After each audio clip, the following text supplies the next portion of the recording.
Thank you very much, everybody. Welcome to our first panel. My name is still Sarah Paterson, although I know it says Sarah Hamlin on it. This is what happens when you get married. I'm confused. So our first panel is about organisers of cultural events for the referendum, and we're very lucky to have a pretty stellar panel here today. Just immediately next to me is Mairi McFadyen. So Mairi grew up in Peeblesshire in the Scottish borders before moving to Edinburgh at the age of 18. She studied Scottish ethnology and Scottish literature at undergraduate level before going on to complete her Masters and PhD in the Department of Celtic and Scottish Studies. Throughout her postgraduate study and since the completion of her PhD, Mairi has worked as a tutor on the undergraduate degree in Scottish Studies. Mairi's research interests centre on the role and value of the traditional arts, so music, song, storytelling, thinking through the wider themes of cultural diversity, cultural sustainability and cultural democracy. Her PhD explored the embodied experience of traditional narrative song and the ballad imagination. A short postdoctoral fellowship at the Institute for Advanced Studies in Humanities, which is at the University of Edinburgh, explored the relationship between place, local culture and storytelling and focused on the ideas of the Scottish cultural ecologist Patrick Geddes. Outside academia, Mairi has worked with several arts organisations interested in the promotion of and engagement with arts and culture in Scotland, and she'll be telling us more about that. Next to her is Jenny Lindsay. Jenny is a poet, writer and events promoter of live literature based in Edinburgh. She's one half of the literary cabaret duo Rally and Broad and the author of The Things You Leave Behind, The Egypt Pit and Iron Salt. She was one of the core organisers in National Collective until September 2014 and also featured in the films Scotland Yet and Homage to Scotland. Her poem, A Very Scottish Spoken Word Provocation, created for the Edinburgh International Book Festival in August 2014, was the first of many creative responses to the independence referendum, and her debut solo show, Iron Salt, explores issues of personal and political power to the backdrop of the independence campaign. She was the poetry programmer for All Back to Bowie's, which you can see some items for in the exhibition, and led on the National Collective Edinburgh sessions, monthly nights of spoken word, provocations, talks and music in the run-up to the vote. And then beginning our panel today we have Chris Agee. So Chris is the author of 3 books of poems, In the New Hampshire Woods, First Light and Next to Nothing, as well as the editor of Scar on the Stone, Contemporary Poetry from Bosnia, Unfinished Ireland, Essays on Herbert Butler, The New North, Contemporary Poetry from Northern Ireland, and The Other Tongues, an introduction to writing in Irish, Scots Gaelic and Scots in Ulster and Scotland. Next to Nothing was shortlisted for the 2010 Ted Hughes Award for New Work in Poetry, funded by the Poet Laureate and organised by the Poetry Society in London. He's the editor of Irish Pages, a journal of contemporary writing, and was the Keith Wright Literary Fellow, writing residence at the University of Strathclyde, Glasgow, between 2013 and 2015. His next collection, These Whispering Poems, including much Scottish-based work, is forthcoming. He now divides his time between Belfast and Glasgow. So before we begin, just a quick rundown of how this is going to work. Each of our panellists will have 5 or 10 minutes to say their piece before we open it up to some questions. And we have roughly an hour for that, so I'll get Chris to get the ball rolling. Thank you very much. Thank you, Sarah. Is it working? Yes? No? Oh, I have to turn it on. Thank you. Now working? Yes. Okay. Thanks for the introduction. I'll take about 10 minutes. So my event was entitled Scotland on the Cusp, a reading for independence. It took place at the Oran Moor in Byres Road on Sunday, 6 July at 1 p.m. and about 280 people attended. I'll give a little sense of how it came about and then just end with a few proxy reflections by quote. So I could say the indirect origin of this reading, this event, was actually an event that Irish Pages held in conjunction with Gutter right here in this room in March 2012. It was entitled Scottish Independence, Irish Consequences, ?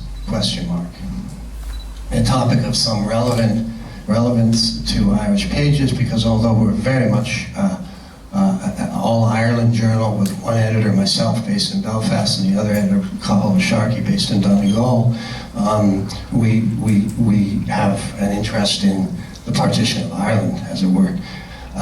So for reasons I can't possibly go into here, I have long thought that the road to full reconciliation or reorganization between the two jurisdictions in Ireland runs through Glasgow and Edinburgh in large measure.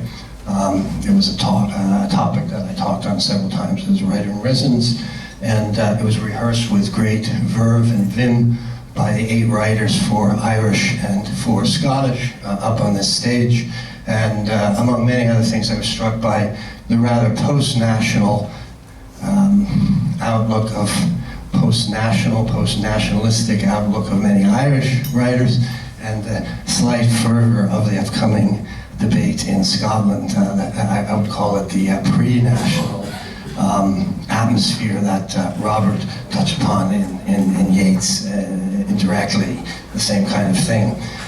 Anyway, as a writer-in-residence, I then was obliged and delighted, in fact, to organize 2 series of reading autumn and spring as a writer-in-residence. And several observations came to me, and I'll just read a quote I gave about the Scotland on the Cusp event to suggest how and why it came about. During the past year, as writer-in-residence at the University of Strathclyde, I organized 2 reading series with prominent new Scottish writers, and at some point someone suggested to me that I orchestrate another large one for independence. My idea was to get a lineup of really outstanding writers from Scotland, a cross-section of the very finest literary intelligence across various genres, in a kind of fun literary celebration of the positive potential of independence, and so perhaps make some contribution to the final tally. Truth is, and here's the key point, in my time in Scotland over the past few years, virtually every Scottish or Scots resident writer I have met supports independence, if not necessarily the narrow politics that very often surrounds the question. And I did say literary intelligence and literary writers, and J.K. Rowling is a very great writer in many respects, but in a certain sense stands outside the literary world in certain respects, and so she was the only exception I personally came across.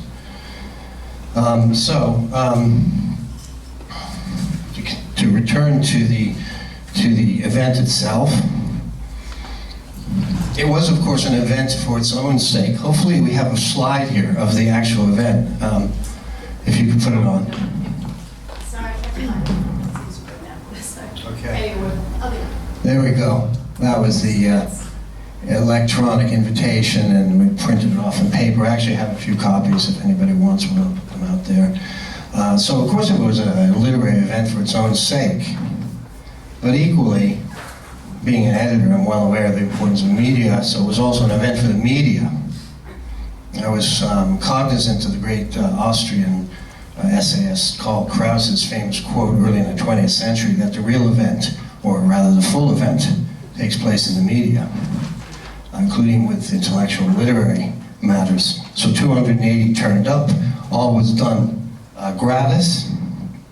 The opening publicity was, very well complemented by a very well-timed social media campaign by the Yes campaign in a few days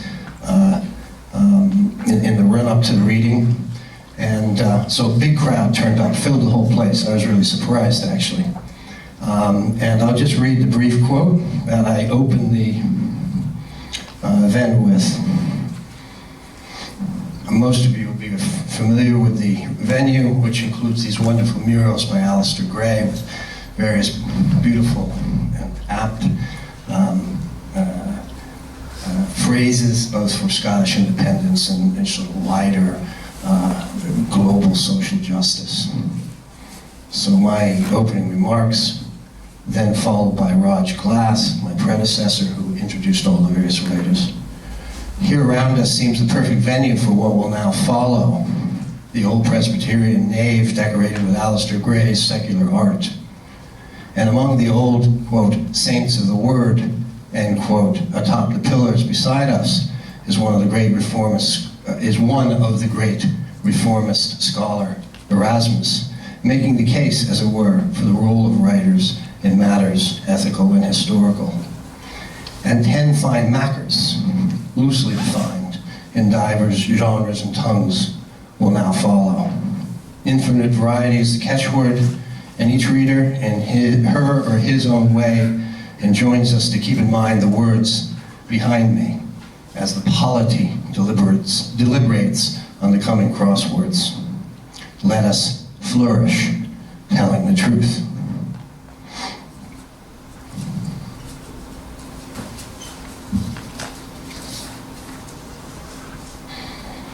So I was cognizant of trying to get that quote into the press about the literary intelligence of Scotland lining up behind independence, in my experience.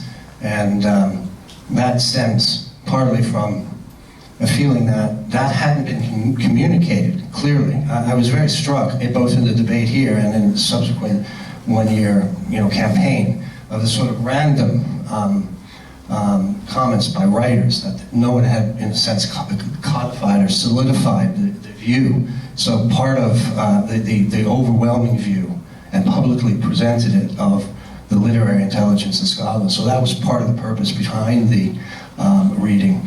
And obviously the readers here, can everybody see the readers, the lineup? Neil, so the order went Neil Acheson, Liz Lockhead, Angus McNichol, John Glenday, Catherine Jamie, intermission, Meg Bateman, Andrew Grieg, James Robertson, Robert Crawford, Alistair Gray. That's a pretty good lineup, I think, in both languages. And so it did enable the event in the media to portray the huge literary support for independence, and that was one of the purposes. But and I'll end with this. So my quote about the writers appeared in the press release and appeared in several papers. So the reading had that secondary Karl Kraus meaning. However, I've known Neil Acheson for some years. We're both a fan of this great Irish essayist, Hubert Butler. I've edited a book of essays about him, including one by Neil. And Neil at first couldn't come, and then decided he would make the trek. It was that important in Robert's sense to make that statement. And he also sent me the essay that he opened the whole event with. And to this day, I think it's one of the best statements overall in just about 2 pages on the whole issue. And it appeared that Sunday morning in one of the national Scottish newspapers. So there was a good, well-timed media campaign to supplement the actual, brilliant enjoyment of the reading, which really one of the best readings I've attended. Very subtle, various different literary approaches, various different directions, or more appropriately, maybe in the Shakespearean phrase, directions found out by indirections. I'm misquoting, but find directions out by indirections, I believe. I forgot the quote. to that essence. So I just end with a couple paragraphs from Neil, and I think it summarizes brilliantly the nature of the debate, why it was happening, and where Scotland is going in the future. Scotland was never a colony. I'm stepping in mid-flow, several paragraphs before. Scotland was never a colony, unlike Ireland or Van Diemen's Land. But having once been a partner in the Union, Scotland in the course of the 20th century became a dependency. You all know why and how. The end of empire and its opportunities, Scotland's industrial and urban decay, the long Cold War peace after 1945, the post-war expansion of the centralized British state, the decisive political divergence as voting patterns in Scotland and the rest of Lucania separated after about 1950. The outcome was a situation in which authority rested in London and obedience rested in Scotland. Diderot's, quote, vicious establishment, end quote. Devolution has mitigated that a little. It moves some authority to Scotland, but its unintended consequence has been to undermine what remains of obedience. You see, the 1707 Treaty of Union is already over. It's dead. It was soundlessly blown up like a red road tower block at the moment in 1999 when Winnie Ewing said, quote, "The Scottish Parliament is hereby reconvened." For the last 15 years, we have been living in an informal, low-rise, lowercase union, its ever-changing skyline made up by Westminster and Holyrood as they go along. The sweep of the transformation now become a torrent since the referendum campaign began, heads towards the completion of self-government. Like so many others, I used to just want that complete self-government. I wanted Scotland to run its own affairs as other small, normal nations do. Only that. Independence seemed a high green fruit, ripe maybe in the far future, but not yet. Two things changed my mind. He goes on to say what those were, and then concludes, in the dark years before the Velvet Revolution in Czechoslovakia, Atchison has Polish origins, Václav Havel used to say, "We don't need to wait for it.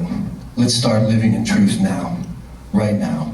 Let's live as if." And the Polish workers, before there was solidarity, said, "Let's create spaces, authentic spaces in which a real Poland exists, in which we talk openly, wait for no permission, design our own future." So we shouldn't wait either. Never mind what happens on referendum day. We should be saying, wake up, we are independent already, now, today. And from today, we shall start to act as if we were citizens of an independent country. And don't worry, history will catch up with us. So it was a good event overall. Thank you very much.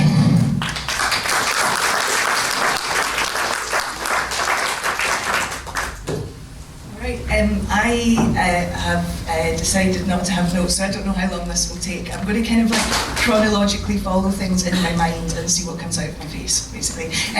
Mairi and I both ran a lot of the same events, so we're kind of going to split things up. Both Mairi and I were part of National Collective, yeah, there's a lot to get through. So I'm going to sort of start in about 2012, which is when I joined National Collective, and take us up to about Yestival time. And then Mairi's going to talk about Yestival and the different things behind that, and various other bits and pieces that come into that too. So the very first event that I was asked to be part of for the Yes campaign was actually through Yes Scotland, which at the time was, I think, trying to work out if it should have some kind of cultural campaign or not. I can't sort of speak to that, but I was asked by Kevin Williamson to come along to an event and perform, just do sort of 10 minutes of poetry. And at that point, I hadn't actually publicly said anything about my own particular views on independence at all, and very few people that I knew had. And so when Kevin asked me, I said, "Oh, I don't know, I'm a bit unsure. I don't know if I feel comfortable actually standing up and talking about how I'm going to vote." And then he said, "Well, are you going to be voting no?" I said, "No, absolutely not." He said, "Are you definitely going to vote?" I said, "Yes." I was like, "Right, okay." Am I known for shutting up? No. Right, okay, well, I'm probably going to end up speaking about why I'm voting yes. So I thought, right, I'll come along and I'll do this event. And the thing is, it was pretty poorly attended. It was back in November 2012. It was at the Voodoo Rooms. There was myself, Alan Bissett, Vladimir McTavish, Teen Canteen, Lou Hickey. But I remember when I was sort of telling people I was doing this event, I thought, am I allowed to invite people who aren't voting yes? I don't know if I'm allowed. And apparently you were, but back then it wasn't quite as open as the sort of cultural campaign became, but it was very much an eye-opener. And when I was at that event, some members of National Collective were there. I met them, we got very well, and I checked out the website and I thought, oh, this is quite exciting. And what was really exciting about National Collective was it was completely non-party. It was a lot of fairly new and not very well-known writers and graphic designers and photographers. And I thought, yeah, this is where I would rather explore these issues. And at the time, National Collective was very much online, and there were sort of talks about maybe doing some offline work and acts of cultural activism, but it was very much online. So one of the things that I thought I would do straight away, having run sort of live literature events and spoken word events for about a decade was try and find out which of my poetry friends were voting yes and would they like to write something for the website. So that was one of the first things I did, and sort of scrolling through Facebook going, that sounds a bit yes. I wonder if they, I wonder. So I did that, and also because the online campaign was going very well, very, very good social media campaign, I guess. Yeah, live events seemed the next first step. And the first live events that National Collective had, correct me if I'm wrong, the first one was the National Collective Glasgow branch ran a sort of showcase event that was very celebratory. It was like a big party. It was a launch party for the Glasgow branch, because throughout 2013 what National Collective was trying to do, and it was a great time actually, I really enjoyed 2013, was sort of grow the branch network. So we were setting up branches in Edinburgh, in Glasgow, Aberdeen, Dundee, other places that were interested too. And the idea was, right, more people need to know about what National Collective is doing, because these branch meetings were where we would come together to discuss ideas for artistic events or particular issues or particular reasons for voting yes. But in terms of artistic sort of showcasing, we hadn't done a great deal of that apart from the website, so we decided to do these launch parties. The Glasgow one was brilliant, it was really well attended, and then Edinburgh, we did our launch party in December at the And then the main thing that I remember about National Collective, and one of the things I think we did best, was the sessions that started in January 2014 and ran up until the vote. So we've been doing these branch meetings, and they were great for, you know, checking in with each other offline, very, very important to get offline now and again, and for coming up with different ideas. But we felt like we needed something more. So after the launch event, Cameron Foster and I thought, right, we'll keep the meetings, because the meetings are still very important, but after the meetings we'll have a session. And these will be open sessions where, you know, completely unknown people can come up and just talk for 4 or 5 minutes about what they're thinking about the Yes campaign. They were always free, they were open to anyone, whether you were voting yes or you were undecided or you were a no but maybe you wanted to find out more about the Yes campaign. They were curated as well. I mean, we were trying to sort of build a movement, but it was a campaign, so yes, there was curation involved. There were specific people we thought, right, I bet if we book so-and-so or whoever, then our profile will be raised as well. So we did sort of mix completely unknown acts with very well-known people like David Gregg, and Jerry Hassan came along and did one as well. And what was great about the sessions was the breaks were as important as whoever got on the stage, because we would get very big audiences in, and the idea was that we could all talk about what we just heard, about people's reasons for voting yes. And again, the main thing that was good about them was that non-party element. You could come along and listen to somebody talk about the SNP's policy on forestry, and then listen to a beatboxer, and then hear some poetry. And some of it you'd like, and some of it you wouldn't, but everyone would be discussing it. And I think that was definitely one of the things National Collective did extremely well. And so after the Edinburgh sessions had launched and were seen to be quite a good part of what we did, the other branches started running them as well. And that depended on the nature of the branch, how those sessions ran. Some were more sort of showcase events, like the sort of parties, I suppose, and others were more discursive. But it was always that element of arts and politics coming together.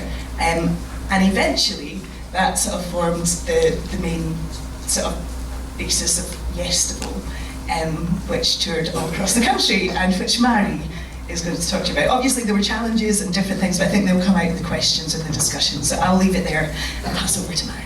Yeah, thanks very much, Jenny. It was a bit of a journey, wasn't it? Goodness. I'm going to pick up and talk about Yestival, and then I'm going to raise 4 kind of general key points that then I'm going to ask Jenny to feed back in on, kind of issues and challenges and opportunities that were faced. So first of all, I'd like to say that I joined National Collective because I wanted to. I just turned up one day with a pal and a plan, and that's really how it happened. And I was attracted to National Collective because it was an alternative to that mainstream, very high-profile Yes campaign. It offered an opportunity for a counterculture and the potential to drive the discussion in a new direction. And we can maybe think about that at the end of this panel to see the extent to which that was successful, and primarily because it was a non-party political movement. And as Jenny said, it's kind of odd that we're sitting up here together, but it's really nice actually to be able to have the chance to reflect, because to be right in the middle of everything, there's never a chance to stop and think about what's happening. So the communal legacy of National Collective and what it was is very precious to many people, and perhaps in particular the legacy of the touring Yestival that captured so many imaginations in town halls up and down the country, in the back rooms of pubs, the length and the breadth of the country, from the borders to Shetland. This was night after night of free, open events featuring music, song, poetry, film, comedy, storytelling, and something that was developed at Jenny and Cameron's sessions, this idea of a journey to yes, where we invited prominent members to, and well-known and less-known voices to talk about their personal journey, which was really powerful. In fact. So some statistics for you. I had a short video that's online that kind of shows this in a visual form, so I'd encourage you to look at that, because it's difficult to talk about such a colourful event without visual images. So the tour lasted for 34 days. We covered 1,786 miles. There were 6 ferry rides. We took with us 16 tents and a silver Airstream caravan, which was fondly named Gloria Yestevan. And we had over 200 acts, hundreds of volunteers, many of whom are in the audience today, and thousands of audience members. We kicked off in Haddington, which seems like a lifetime ago, and the tour visited, and bear with me because I'm going to read out a list: Melrose, Sanquhar, Ayr, Govanhill Baths, the Festival of the Commonweal in Glasgow, Falkirk, a 4-day mini-festival at Edinburgh Summer Hall, largely led by Jenny here.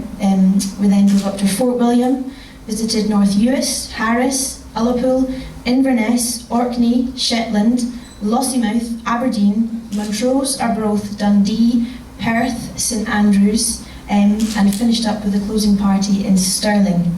And from start to finish, it was really goodwill, determination, and sheer dedication to make that happen. And so the events organising part, which is what this panel is largely about, so I think that's what we're largely going to focus on. So not the online part of the campaign, not the social media element, although that obviously fed into the organising part. The core organising team for Yestival was a team of often less than 5, and often less than 4, which is really quite remarkable. And it was organised in a matter of weeks. I mean, to be sat in on those organising meetings would be an insight, actually. Andy Summers sitting there almost single-handedly got the thing off the ground, which was, I mean, I'll maybe pass you on to Andy in the discussion part of the section, but an absolute powerhouse, along with Ross Hunter and several others. And I've said to you, I've still no idea how this was actually achieved, but that's a lie, because I know exactly how that was achieved. And it was, as I said, sheer grit and determination, and the risk to activists in terms of their commitment and the potential for burnout is something that we want to talk about later as well. Given the tensions, the exhaustions, the time pressure, it's remarkable we even got on the road, to be honest. From the outside, Yestival appeared to be this vast production with many hands driving it forward, but in reality, with the shoestring budget, it was a small family of dedicated volunteers that actually went on the road and worked round the clock behind the scenes to bring it to life. So our documenting team, part of Documenting Yes, that was mentioned earlier, they doubled up as our drivers. Our organisers hosted the evening events, and our travelling performers doubled as the roadies. The goodwill involved in that was remarkable. And our local hosts along the way were more than generous, and it really was a collective mission. So some of the highlights for many were potentially maybe Orkney, where the local community didn't know what to expect, but were really quite blown away by what Yestival had to offer. And they really thanked us for showing us how politics could be done in a different way. In Shetland, we saw almost 200 islanders come together, surprised to realise that actually they weren't alone and that each other even existed, and were very much part of this burgeoning movement for Yes. And crucial to this event in Shetland was that it reached out beyond the Yes audiences and actually brought in no voices, and it was a really colourful, positive kind of catalyst for the movement that then developed there, and that was largely in part to Louise Thompson, I think, up in Shetland. My own personal favourite memories from Yestival are potentially Fort William. I don't know why I keep saying potentially, they definitely were. Fort William, where Dick Gaughan joined us, and Angus Grant, the left-handed fiddler of Lochaber, who was a recent convert to Yes. And that night we actually stayed up all night making the video We Want to Break Free, thanks to the skills of Gaelic singer Ewan McKinnon in response to the Let's Be Friends from the Better Together campaign, so that was an interesting event. And Harris, where the sun shone, it was absolutely amazing in Harris, and we met long-time campaigners who'd actually seen the first ever performance of the travelling Cayley play, The Cheviot, The Stag and the Black Oil, that it was in that same village hall where it first started decades earlier, so there's that kind of wonderful synchronicity there. Or maybe Inverness, where we had Gaelic song, hip-hop and trapeze artists all on the same bill. That kind of cross-genre aspect of what we were trying to do was great, because my background is in the traditional arts, and I was always keen to bring in some traditional arts wherever I could. So you're open. I discovered spoken word. I was always a bit suspicious of it, but it opens people's eyes not only to the potential of the movement, to experiencing new art forms as well in different contexts. Sometimes it worked, sometimes it didn't work so well, but the overall aim of Yestival was to tell Scotland's story with all the richness of the local that feeds into the national. So wherever we went, we brought people with us, and we invited local artists to come together to share that. And it was all about bringing people in rural communities in and trying to involve them in this bigger national campaign, because quite often it's very much dominated in the cultural centres in Edinburgh and Glasgow. And I think in terms of what we were trying to do with the events themselves, it was very much about the liveness and about creating spaces and moments where that kind of magical interaction and participation happens, enabling audiences to feel a part of something and to actually participate, and to create experiences and spaces that are real, memorable, vital and transformative. And to have been a part of some of those occasions was really magical and was really powerful, and will, I'm sure in future years, be the things that I remember, or we all remember, about being a part of that campaign. So that was what Yestival was really about for me. And in terms of guiding the discussion and asking Jenny to jump back in, I'd like to raise 4 key points. So the first one is the fact that we were fighting a political campaign first and foremost. So what this meant was that National Collective was also a giant PR exercise, jam-packed full of campaign rhetoric. And as we gained more visibility, we deliberately projected a movement that was larger than life. And this campaign rhetoric, for me personally, was quite unbearable at times, but we just put everything aside for the sake of the movement, which brought with it conflicts, of course it did, and tensions between long-term and short-term goals, between showcasing art and convincing voters, between different voices with different views, and this issue of free speech and inclusivity versus curation, the desire to be an open and inclusive movement, and the difficulties in terms of time. You can't read all the emails that come into your inbox, and in terms of quality control, because if we were a kind of outward-facing brand, it was very, we couldn't welcome absolutely everything in. And the biggest of all was this need for a directed campaign and the desire to be an open party artist movement, which was literally embodied and played out in the dynamics of the Organisers group, and that was a battle that was, very difficult to work through. Another related point to this is the problem of actually producing work in this context. And within the glare of the media, it becomes very difficult to actually take any real risks, because you're constantly walking the line between pushing the boundaries and playing it safe, So, I'm going to talk a little bit more about that in a second. The second point is this disjunction between the perceived campaign from the outside and the reality of it from the inside, and this tension between the myth of what that movement was and what was actually going on a daily basis. The reality was that consistently there was a very small team of people at risk of activist burnout, and this really wasn't sustainable at all, and actually at some points it was quite dangerous to those of us involved in that campaign. So I'll maybe talk about that in a second. The third key point I want to talk about is the politics of power, or of soft power. I don't really like that term, but it's the term academics use, so we'll use it. And the co-option of artists and art forms, and then the willingness or unwillingness of artists to be co-opted into what was a political campaign. And there's a hugely instrumental aspect to this, well, quite an extreme instrumental aspect to this actually, and there has to be a choice there. And a related note to this, I think one of the reasons there was a lack of visual art in the campaign, this is something that Andy mentioned, is that it's actually very difficult to co-opt visual art. But musicians and performers are portable. You know, they can turn up and they can perform their art for you, and they don't take up a lot of space. And we talked about this at a session actually up at Changing Scotland earlier in the year. I was chairing a session there about soft power, and Corinne Polwart spoke it's actually online if you're interested in listening to her speak. She was talking about her own experience of that kind of soft power in terms of artist-to-artist relationship. And she said, all soft power involves individual artists to be involved or not be involved in things that contribute to this sense of power, which I think is vital to consider here. So individual artists have an obligation to think about how that power is being utilised, in whose interests are you there, and what is your purpose? Are you independent and autonomous, or are you in some measure a puppet? And how many choices do you actually have? As an organiser, as we are on the stage, asking artists to put their name to your campaign is a really risky business, and what it comes down to is asking people to trust you, and trust is a really important thing in this picture. Also, the idea of cultural capital, the individual artists brought to the campaign through the vulnerability of themselves and ourselves, giving up professional contacts.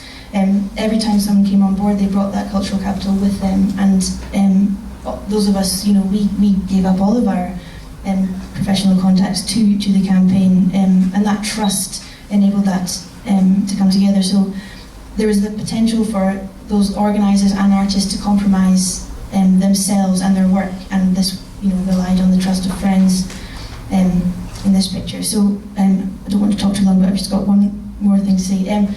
This really had a snowballing effect, and the quality and reputation of artists that we managed to bring on board is something to be really proud of, I think, the fact that we managed to build that trust. And lastly, the issue that has really been one for reflection looking back is this idea of ownership and authorship, and the semantics of this idea of membership that brought up challenges that we largely got away with during the campaign. But following that, you know, if you actually stop and think about what was happening, they're very difficult to overcome. So I don't know if Jen, you'd like to pick up on any of those key points.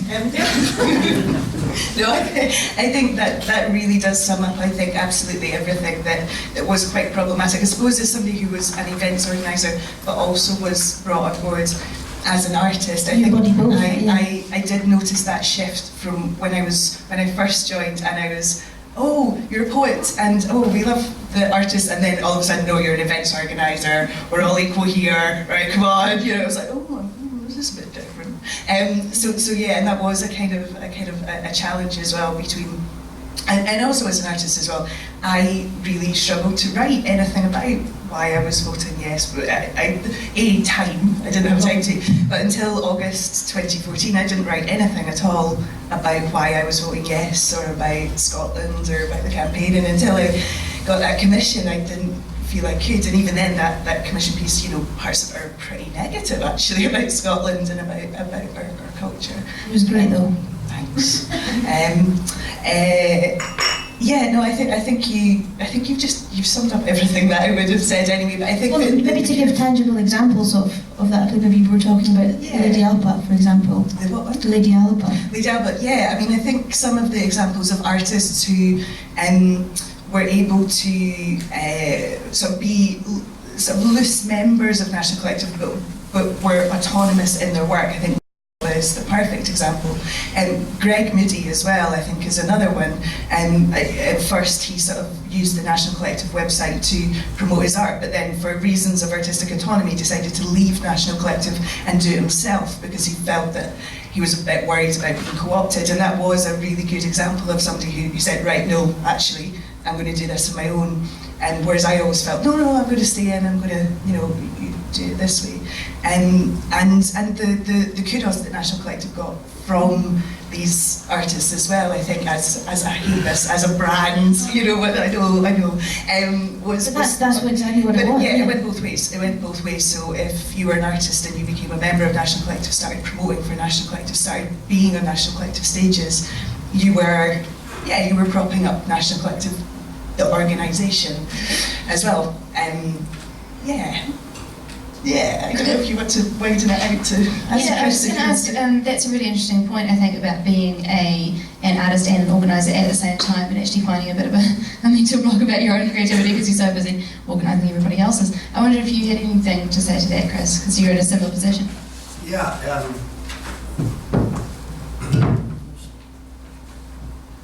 The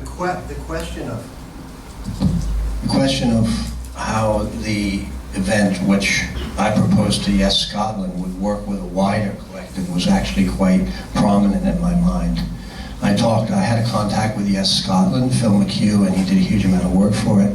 But basically we decided between ourselves that Yes Scotland would do the social media, and I and one other colleague would organize the event. And I felt that was quite important for reasons that Robert touched on, the autonomy of the literary imagination. In fact, we weren't signing up to a collective, we weren't part of a group actually, apart from working closely with Yes Scotland. We have a small budget at Irish Pages for collaborative events in which I'm associated, so actually Irish Pages put out the original funding for renting the hall. We were reimbursed later. So it was important to me to keep that literary autonomy. And to that end, we simply named, or I came up with the name Scotland on the Cusp. It felt like that to me, a reading for independence. And all the various people were approached and invited, and some people couldn't do it, would love to do it, but we got 10 very distinguished writers in both languages, or all three tongues.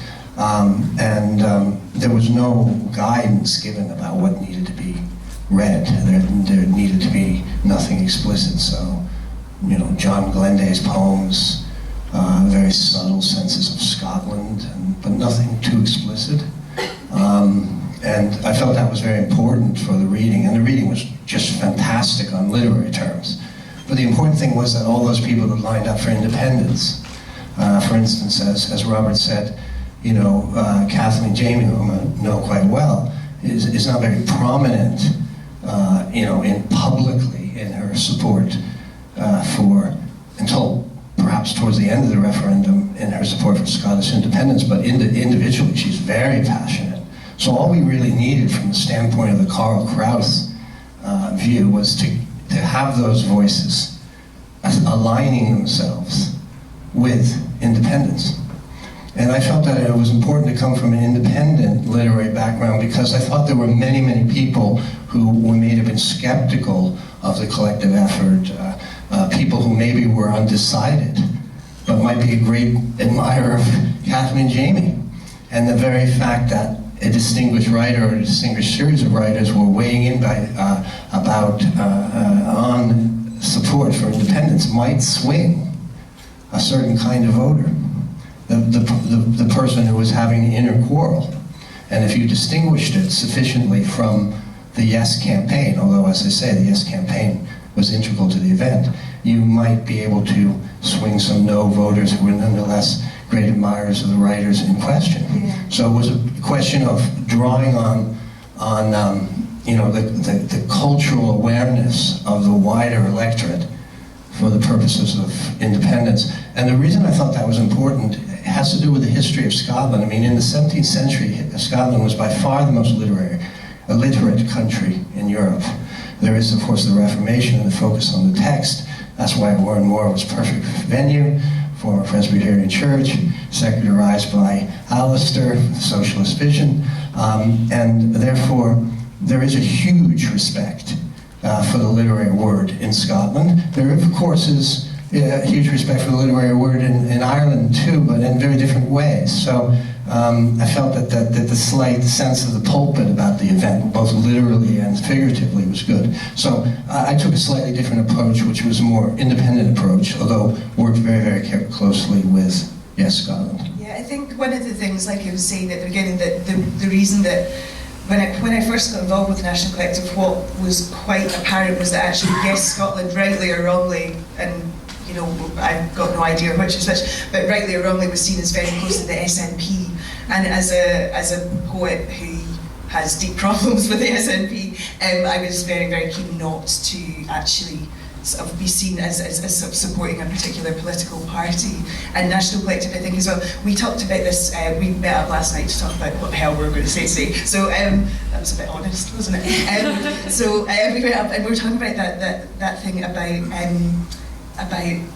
who came to the events and the audiences that actually came. And we did notice with a couple of the sessions, we did notice actually a lot of the audience are already voting yes. But then we thought, do you know what? Actually, that's important to nurture those discussions as much as anything else. Everyone was voting yes for different reasons, and that was the sense of the movement, I think, was where everyone was voting yes, but we were talking about imagining a better Scotland. That was National Collective's tagline. It was about what comes after the vote. It wasn't about one day and one vote, it was about what comes after that. I think that was absolutely vital to what we were doing, and this idea of a means and an end and the intention there. But I think with Yes Scotland as well, we struggled to keep our independence from that because it was colourful. There were options to work together, but we tried very hard to not. That was just so vital. Yeah. Sorry. I should come one in on Yes Scotland. I mean, they had a very distinct cultural program, and one of their early discussions, they said, "Well, do you think you'd be interested in organising?" Because they had various subgroups, writers first, independence. And I said, "No, I'm not interested in that. Okay. That's just the worst kind of program when you get in the kind of pen association and meetings, and it just needed an event."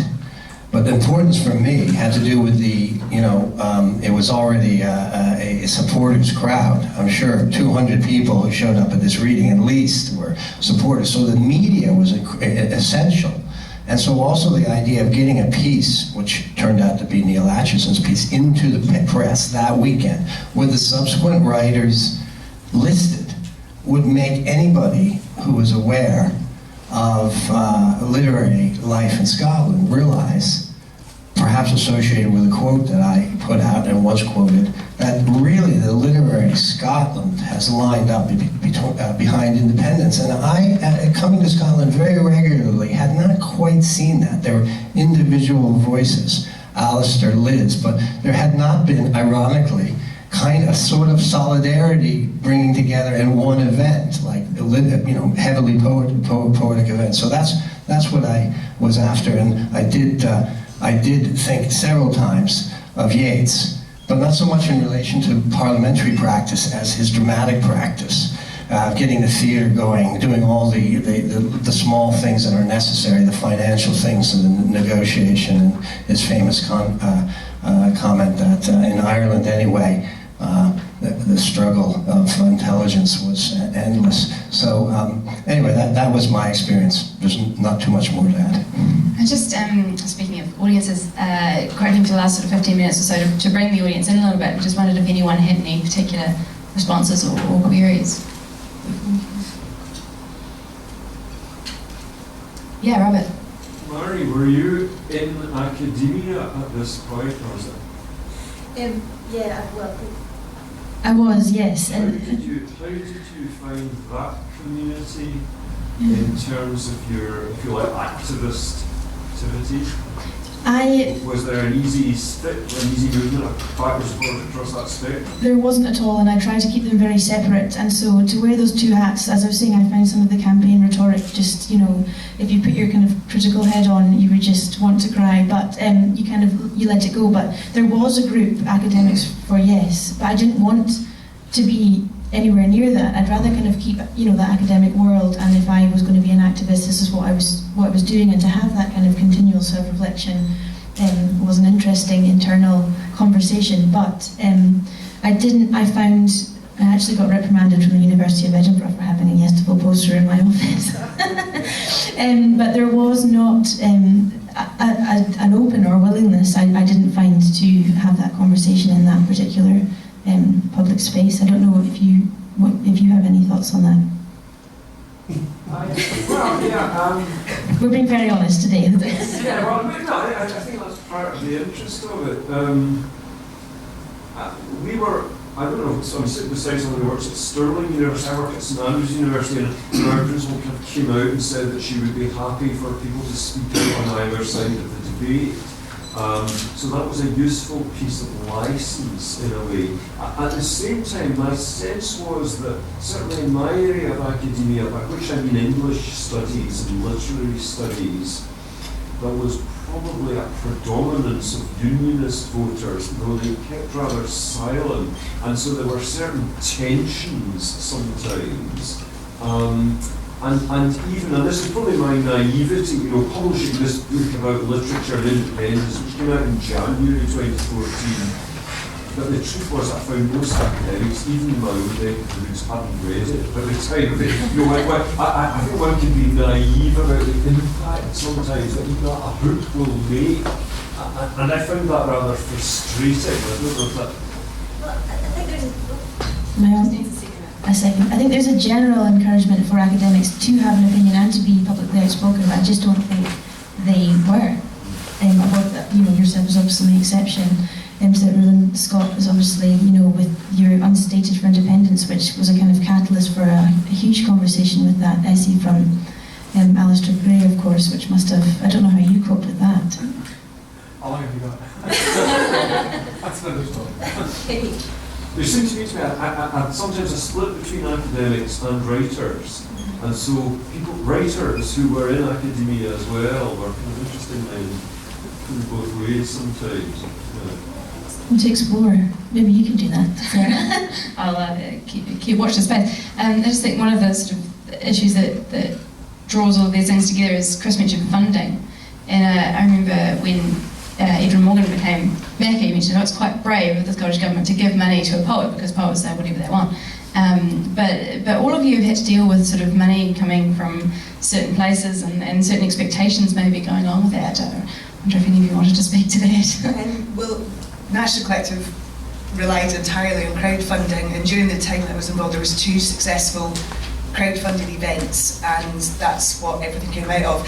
One of the questions that the organisers posed to us before we came here was, did you ever pay your acts? And we never did. Every single person involved with National Collective was 100% a volunteer, and we thought it was really important because all of us were volunteers and we didn't want there to be any kind of, you know, sort of payment involved with that. What we did do was cover absolutely all expenses and travel and all the rest of it for any acts who were involved. Occasionally organisers would end up shelling out of our own pocket for certain things, but yeah, we relied on crowdfunding. So as well, you know, the value of the people behind the scenes was as valuable as the artists on the stage, and I think that you know that in your own work as a promoter, you know that.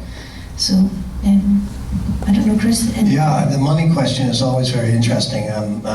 You know, just professionally, Irish Pages is the largest literary journal in Ireland. We have quite a large circulation subscription list, so about half my time is just you know, financial, bureaucratic, funders, etc. It's amazing. But the money is always surprising. It's very interesting to watch it happen in the arts world and literary world. So I was fully expecting for some surprise. And we had agreed that Yes Scotland would pay for the hall. But no one had advanced the idea to me that that would be later. But the day before, I got an irate call from Oran Moore saying they have not paid. And I was calling, oh, but we don't pay until later.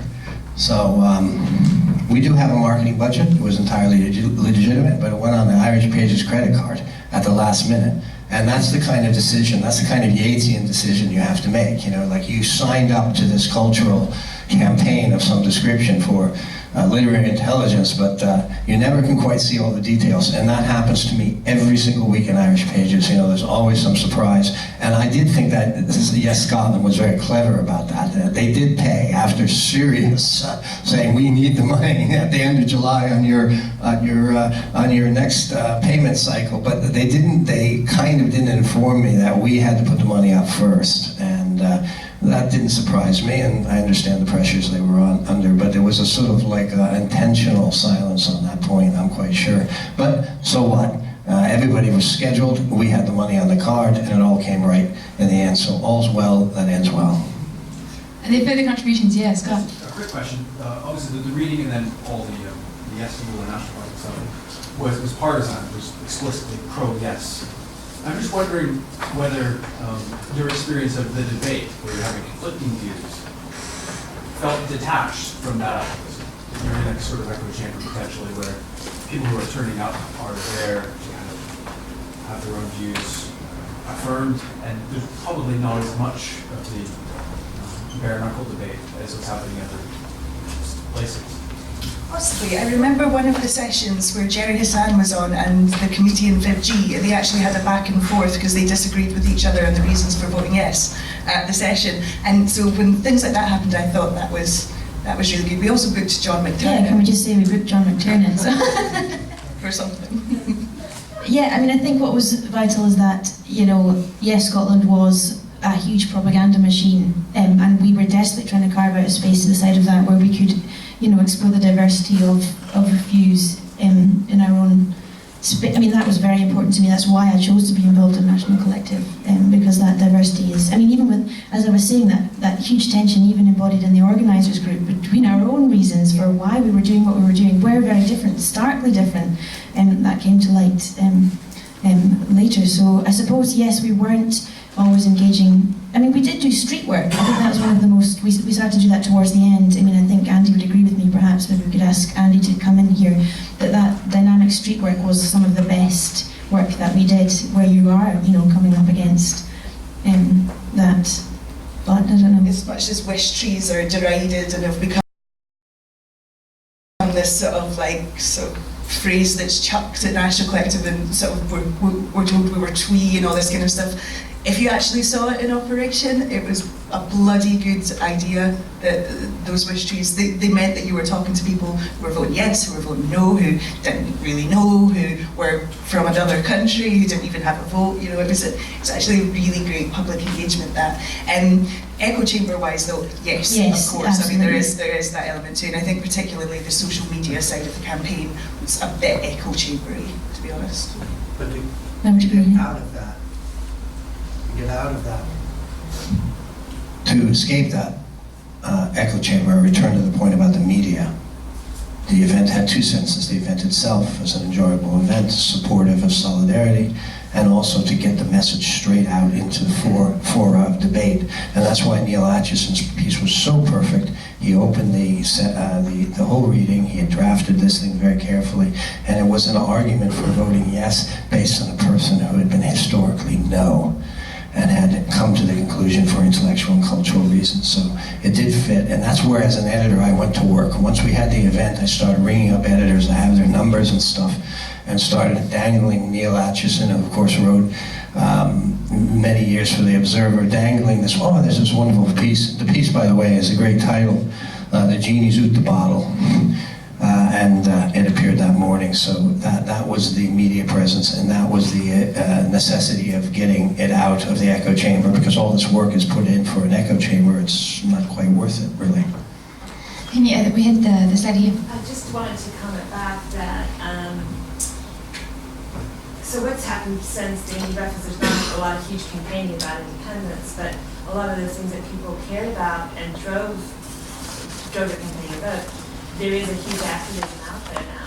And part of a group that's campaigning around fracking and unconventional coal gasification. It's taken at the wish tree. And again, it's always a wish oil rig or fluid rig.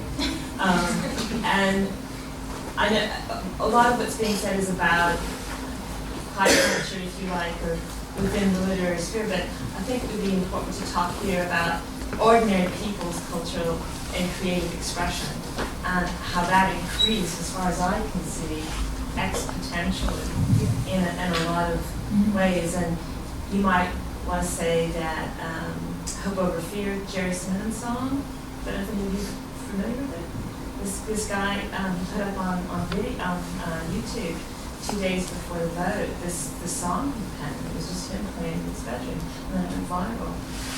I don't know if that's great art, but it really spoke to me, and there's some other examples. Can I just pick up on that point slightly? I think something we didn't mention earlier that's really crucial to this is that the way that, well, we need to define our terms and what culture is and what art is, but that's obviously again for another session. But what National Collective was trying to do was quite different to what other campaign groups were trying to do, where you would have the conversation about a political issue with art as entertainment on the side.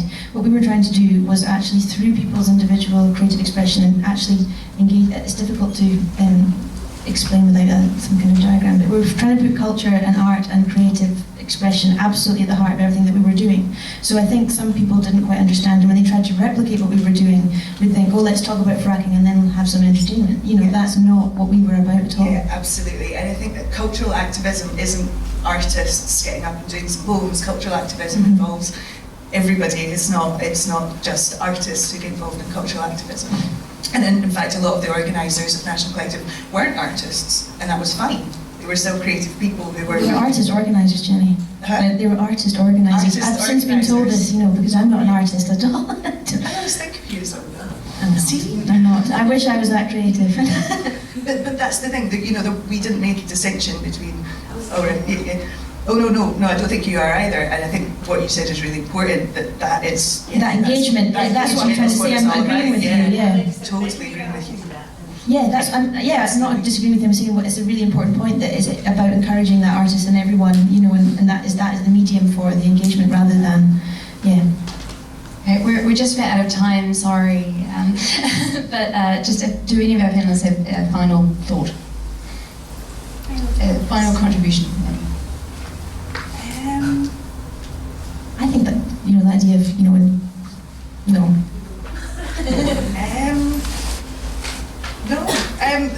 I think legacy-wise for National Collective, although National Collective, the organisation, doesn't exist anymore, cultural activism, artists being political, that's not going anywhere. So I think that's maybe one thing that a year on, I would say I feel very positive about.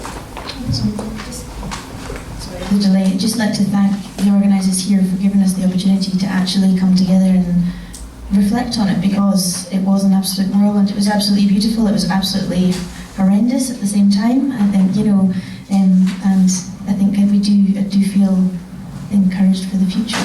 Yeah. I'd like to echo that thanks, and simply to say on this question of varieties of culture, varieties of approach, that Robert, varieties of culture that the woman touched upon, and the varieties of approach to literary things that Robert touched upon. In the end, you always start from the individual. How much time do you have? How effective it is going to be? So none of these things are in fact incompatible, and everybody working for the same goal, either a more individual based or more collective based, is in fact part of a collective solidarity. So before I say a couple of things before the break, if you could all just join me in thanking our wonderful panel.